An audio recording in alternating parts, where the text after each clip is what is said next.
Okay, beginners के लिए coding करना थोड़ा मुश्किल हो जाता है क्योंकि वैसे ज़्यादा कुछ पता नहीं होता एक कोड एडिटर के बारे में, लेकिन टेंशन नहीं है। तो अगर आप बिगिनर हो और VS कोड को as a code editor use करते हो तो ये वीडियो सिर्फ आप ही के लिए है। तो मैं कुछ ऐसे एक्सटेंशंस के बारे में बताऊंगा जिसे यूज़ करने के बाद आप भी कहेंगे भगवान कसम, क्या प्रोग्राम दिखा दिया तूने। इन्हें यूज़ करने के बाद आप अपने कोडिंग स्किल्स को और भी इम्प्रूव और फास्ट कर पाओगे ताकि आपका टाइम सेव हो, क्योंकि एक डेवलपर के लिए सबसे इंपॉर्टेंट एक ही चीज़ होता है, वो है टाइम। ओके, स्टार्ट करने से पहले एक प्रो टिप देना चाहता हूँ। सो बहुत से डेवलपर को एक्सप्लोर करना बहुत पसंद होता है, तो ये फीचर स्पेशली उन लोगों के लिए है। आप यहाँ पर जैसे ही एक्सटेंशन पे क्लिक करेंगे आपको दो ऑप्शन देखने को मिल जाएंगे, एक है इंस्टॉल्ड और एक है रिकमेंडेड। और अगर आपने VS कोड को फर्स्ट टाइम इंस्टॉल किया है तो यहाँ पर एक और ऑप्शन आपको देखने को मिलेगा पॉपुलर बोलकर, लेकिन हमें नहीं दिख रहा है क्योंकि हमने ऑलरेडी 3 एक्सटेंशन को इंस्टॉल करके रखा हुआ है। तो हम सिंपली सर्च बार पर आ जाएंगे और यहाँ लिखेंगे @popular, और जैसे ही इसमें क्लिक करेंगे तो यहाँ पर आपको सभी एक्सटेंशंस के लिस्ट मिल जाएंगे। और मैं रेकमेंड भी करूंगा कि आप इसे एक्सप्लोर कीजिए और नए नए एक्सटेंशंस को ट्राई कीजिए। सबसे पहले honourable mentions to those extensions जिसे आप ऑलरेडी जानते हैं पहले से प्रोबेबली, लेकिन फिर भी मैं शॉर्ट में बता देता हूँ, आप चाहे तो इस पार्ट को स्किप कर सकते हैं। ओके, सो हम VS कोड पे आ चुके हैं और हम सबसे पहले इंस्टॉल करेंगे लाइव सर्वर को।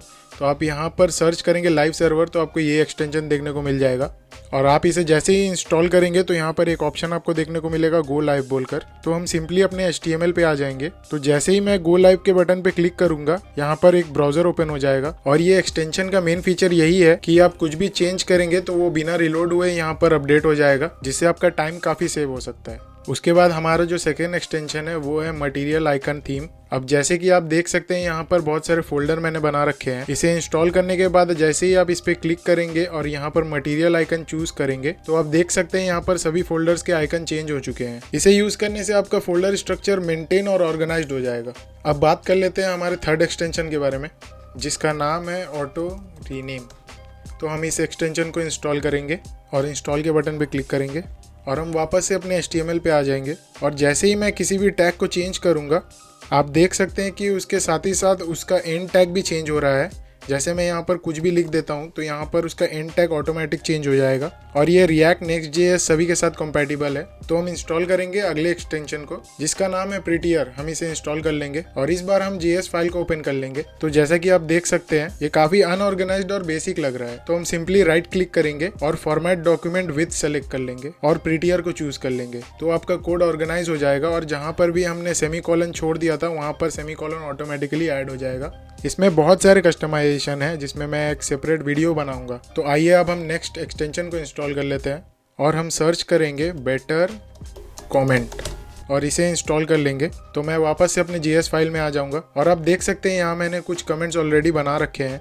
आपको सिंपली कमेंट्स के आगे इन चीज़ों को डालना है जो कि यहाँ पर मेंशन ऑलरेडी किया हुआ है, आप इसे देख सकते हैं। और ये बहुत काम आता है अपने कोड को ऑर्गेनाइज करने में और बहुत सारे फंक्शन को सेपरेट करने में, और आप इसे कोई भी फाइल पे यूज़ कर सकते हैं। और हमारा लास्ट एक्सटेंशन का नाम है पोला कोड। आप कोड स्नैप भी यूज़ कर सकते हैं, लेकिन हम ये इंस्टॉल करेंगे। उसके बाद हम अपने कोई भी फाइल को ओपन कर लेंगे और अगर आपका मैक है तो अपने कीबोर्ड पे कमांड शिफ्ट P प्रेस करेंगे और यहाँ पर आपको देखने को मिल जाएगा पोला कोड बोलकर। हम उस पर क्लिक करेंगे तो ये एक इंटरफेस ओपन हो जाएगा। हम सिंपली अपने कोड को कॉपी करेंगे और यहाँ आने के बाद पेस्ट कर देंगे, और जैसे ही हम इस बटन पे क्लिक करेंगे तो ये बहुत ही क्लीन तरीके से एक पिक्चर आपको क्लिक करके दे देगा जिसे आप सेव कर सकते हैं और किसी के साथ भी शेयर कर सकते हैं। सो अब हम बात करेंगे अपने फर्स्ट एक्सटेंशन के बारे में, लेकिन उससे पहले मैं ये बताना चाहता हूँ कि मैं जितने भी एक्सटेंशन के नाम लूंगा वो सभी एक्सटेंशन बिगिनर्स के लिए है, और इस वीडियो में मैं किसी भी थीम्स और किसी भी स्निपेट्स के बारे में डिस्कस नहीं करने वाला हूँ, क्योंकि मुझे पता है कि आप जिस भी लैंग्वेज को सीख रहे हैं उसका स्निपेट आपने ऑलरेडी इंस्टॉल कर रखा होगा। ओके, अब हम स्टार्ट करते हैं और हमारा फर्स्ट एक्सटेंशन का नाम है एरर लेंस। लेकिन इसे इंस्टॉल करने से पहले मैं आपको कुछ दिखाना चाहता हूँ। मैं अपने नेक्स्ट प्रोजेक्ट को ओपन कर लूंगा, नेक्स्ट यानी कि Next.js प्रोजेक्ट, और मैं कोई भी पेज को ओपन कर लेता हूँ। सपोज मैंने इस पेज को ओपन कर लिया और इसे मैं एक्सपैंड कर देता हूँ, और यहाँ पर मैं जानबूझकर एक एरर क्रिएट करने की कोशिश करूंगा। जैसे कि मैं यहाँ पर इसको रिमूव कर देता हूँ। तो जब भी मैं फाइल को एक्सप्लोर एक्सप्लोर करूंगा तो ये ब्रैकेट मुझे देखने को नहीं मिलता है और यहाँ पर सिर्फ एरर दिखाता है। तो मुझे मैनुअली देखना पड़ता है कि एरर कहाँ पर आ रहा है, जिसमें जो कि बहुत ही टाइम टेकिंग है। तो इसी चीज को सॉल्व करने के लिए हम इंस्टॉल करेंगे एरर लेंस को और हम इसे इंस्टॉल कर लेते हैं। ओके, सो ये इंस्टॉल हो चुका है और जैसे ही हम अपने फाइल पे आएंगे तो आप देख ही सकते हैं यहाँ पर एक एरर लिख कर आ रहा है और इसके साथ ही साथ ये लाइन भी रेड होकर आ रहा है। तो मुझे एरर ढूंढने की जरूरत ज्यादा नहीं पड़ती है, मैं जैसे ही यहाँ पर स्क्रॉल करता हूँ तो यहाँ पर देखने को मिल जाता है मुझे ये एरर, और ये बहुत ही हैंडी और बहुत ही इजी टू यूज है और मैं पर्सनली इसे बहुत यूज करता हूँ और मैं रिकमेंड करता हूँ कि आप भी इसे यूज करके देखिए। ओके, सो मैं इसे ठीक कर देता हूँ और हम इंस्टॉल करेंगे अपने नेक्स्ट एक्सटेंशन को जिसका नाम है पोस्टमैन और हम इसे इंस्टॉल कर लेंगे। अब ये एक्सटेंशन उन डेवलपर्स के लिए है जो कि एपीआई बनाना सीख रहे हैं और वो अपनी एपीआई को टेस्ट करने के लिए या तो पोस्टमैन की वेबसाइट पे जाते हैं या फिर पोस्टमैन की ऐप को डाउनलोड करके यूज करते हैं। लेकिन मैं बताना चाहता हूँ यहाँ पर एक पोस्टमैन का एक्सटेंशन भी है जो कि आप VS कोड के अंदर ही यूज कर सकते हैं और इसका ऑल्टरनेटिव है थंडर क्लाइंट, आप उसको भी ट्राई कर सकते हैं। तो मैं इसे यूज करके आपको दिखा देता हूँ। ओके, सो फर्स्ट टाइम जब आप इसे इंस्टॉल करेंगे तो यहाँ पर साइन अप करने को बोलेगा, तो आप इसे साइन अप कर लेंगे तो आपका जितना भी प्रोजेक्ट है यहाँ पर लिस्ट आ जाएंगे उनके। तो जैसे कि मैं अपने एक प्रोजेक्ट को ओपन कर लेता हूँ और इसके ऑथेंटिकेशन को आपको टेस्ट करके दिखा देता हूं और पहले हम इसे बंद कर लेंगे। तो ये वाला मेरा प्रोजेक्ट का एक एपीआई है जिसे हम ट्राई करेंगे। तो मैं बॉडी पे आ जाता हूं और सिंपली यहाँ पर मैं सेंड करूंगा। तो आप देख सकते हैं यहाँ पर VS कोड के अंदर ही आपको रिस्पॉन्स देखने को मिल जाएगा और भी कन्वीनियंस के लिए आप इस बटन पे क्लिक कर सकते हैं। मैं इसे क्लिक कर देता हूँ तो ये साइड बाय साइड ओपन हो जाएगा जो कि कोडिंग करना बहुत ही आसान कर देता है। ओके, सो हमारा अगला एक्सटेंशन है इमेज प्रीव्यू और आप इस एक्सटेंशन को इंस्टॉल कर लेंगे और आप किसी भी फाइल को ओपन कर लीजिए जहां पर आपने इमेजेस को अपलोड कर रखा है। यहाँ पर एक इमेज मैंने इंपोर्ट कर रखा है तो उसका प्रीव्यू यहाँ पर आपको ऑलरेडी दिख रहा होगा और भी इमेजेस मैंने इंपोर्ट कर रखा है। यहाँ पर आप देख सकते हैं इन दोनों आइकन का भी इमेजेस यहाँ पर प्रीव्यू होकर आ रहा है और जैसे ही आप प्रीव्यू पर होवर करेंगे तो वो आपको दिख जाएगा। ये स्पेशली फ्रंट एंड डेवलपर्स के लिए बहुत काम आ सकता है क्योंकि उन्हें मैनुअली जाकर फाइल चेक करना नहीं पड़ता है। तो हमारा जो अगला एक्सटेंशन है उसका नाम है इम्पोर्ट कॉस्ट। तो आप जैसे ही इसे सर्च करेंगे तो ये एक्सटेंशन फर्स्ट आपको देखने को मिल जाएगा और हम इसे इंस्टॉल कर लेंगे और इंस्टॉल करने के बाद आप अपने Next.js और React के प्रोजेक्ट को ओपन कर लेंगे और ध्यान से सुनना, ये सिर्फ React और Next.js के लिए अवेलेबल है। तो पहले हम इस टैब को क्लोज कर लेंगे। तो यहाँ पर आप देख सकते हैं आप जिस भी पैकेज को इंपोर्ट किए हैं उसका साइज कितना है। तो मुझे नहीं लगता ये बिगिनर्स के लिए ज़्यादा फायदेमंद है, लेकिन फिर भी मैंने बता दिया, हो सकता है कि बहुत से डेवलपर के काम आ जाए। तो इसके एडिशन पे मैं एक और एक्सटेंशन को बता देता हूँ और आप जावास्क्रिप्ट बूस्टर सर्च करेंगे तो आपको ये एक्सटेंशन देखने को मिल जाएगा। तो पहले मैं इसे इंस्टॉल कर लेता हूँ और हम वापस से अपने नेक्स्ट प्रोजेक्ट पे आ जाएंगे और ये सभी जावास्क्रिप्ट के साथ कंपैटिबल है। तो जैसे ही आप किसी भी फंक्शन पे क्लिक करेंगे तो यहाँ पर आपको एक बल्ब का आइकन देखने को मिल जाएगा। आप इसे सिंपली क्लिक कीजिए तो आपको एक ऑप्शन देखने को मिलेगा कन्वर्ट टू एरो फंक्शन और जैसे ही हम इसमें क्लिक करेंगे तो आपका फंक्शन जो है वो एक क्लिक में एरो फंक्शन में चेंज हो जाएगा। और आप वाइस वर्सा भी कर सकते हैं इसको क्लिक करके, और आप किसी भी क्लास पे क्लिक करेंगे और फिर वही आइकन प्रेस करेंगे तो आपको दोबारा से एक ऑप्शन देखने को मिल जाएगा रैप विद कर्ली ब्रेसेस। तो हम इस पे क्लिक कर देते हैं और आप देख सकते हैं कि ये ऑटोमेटिकली कर्ली ब्रेसेस के अंदर आ चुका है और अब आप यहाँ पर कोई भी डायनेमिक वेरिएबल को इंसर्ट कर सकते हैं। ओके, सो अब हमारा नेक्स्ट एक्सटेंशन का नाम है Draw.io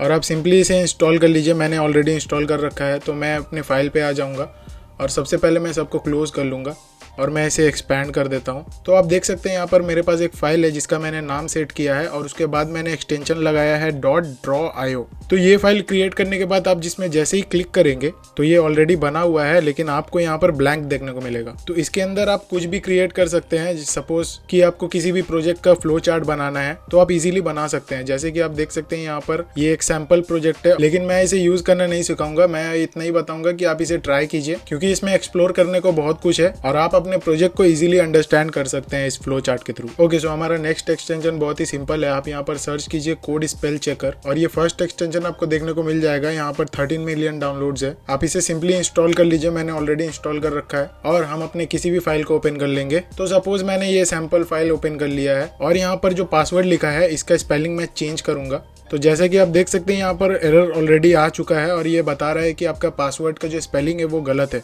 तो इसे इंस्टॉल करने के बाद आपके कोड पे कोई भी स्पेलिंग मिस्टेक तो एटलीस्ट नहीं होगा। और आप अगर इस एक्सटेंशन के बारे में नहीं जानते तो मैं डेफिनेटली इसे रिकमेंड करूंगा, आप इसे इंस्टॉल कीजिए और इसे यूज़ कीजिए। ओके, सो ये बहुत ही क्लटर्ड हो गया, मैं इसे क्लीन कर लेता हूँ पहले। ओके, सो ये क्लीन हो चुका है। अब मैं बताऊंगा यहाँ पर सबसे पॉपुलर एक्सटेंशन और सबसे इंपॉर्टेंट एक्सटेंशन के बारे में, जिसका नाम है गिटहब कोपायलट। अब अगर आपके पास गिटहब का अकाउंट नहीं है तो आप यहाँ पर सिंपली टैब 9 लिखेंगे और इस एक्सटेंशन को यूज़ करेंगे तो यहाँ पर सेम फीचर आपको देखने को मिल जाएगा। तो मैं आपको गिटहब कोपायलट यूज़ करके दिखा देता हूँ। हम किसी भी फाइल को ओपन कर लेंगे और अगर आपके पास में गिटहब का अकाउंट पहले से है तो यहाँ पर एक आइकन आपको देखने को मिलेगा, आप इसमें सिंपली क्लिक कीजिए और यहाँ पर आपको दो ऑप्शन देखने को मिल जाएंगे, एक है कोपायलट एडिट्स और एक है चैट।